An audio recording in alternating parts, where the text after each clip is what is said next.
જય દ્વારકાધીશ, જય માતાજી। ખરેખર તો દુઃખની વાત એ છે કે વિદ્યાર્થી નીટની પરીક્ષા દઈને આવ્યા ત્યારે ફૂલડાની જેમ ખીલતા સારા પેપર ત્યાં હોય એટલે એ તો દેખીતી વાત છે કે એના અંદર ખુલાસો હોય। થોડા દિવસની અંદર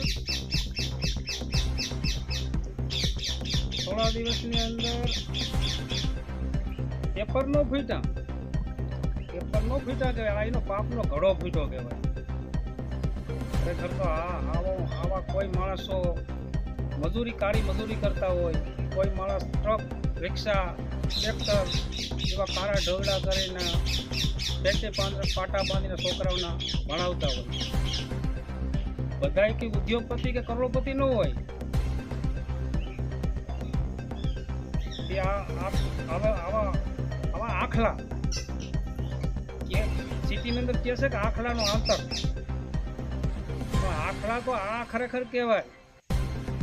એટલું ખાય તો હજી આ રાતા નથી ત્યાં વિદ્યાર્થી માથે નાના ભૂલકા કહે તો એ ગમે એટલા કંઈ આને માથે આવો મોટો જુલમ કર્યો।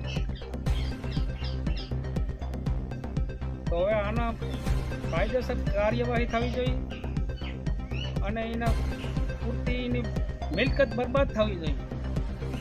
ન કરતા નાના સેવાળાના માણસોનું થાય હું કાયમને માટે આવો હેરાન કરતા રહે, પેપર ફોડતા રહે તો આ વિદ્યાર્થીનું એનું ભવિષ્ય છીનવી લીધું કહેવાય। ખરેખર એનું ભવિષ્ય છીનવી લીધું। પાછા પેપર આપે, પાછી પરીક્ષા દે, આ વિદ્યાર્થીનું શું થાય તો એના અંદરની ચિંતાની વાત છે।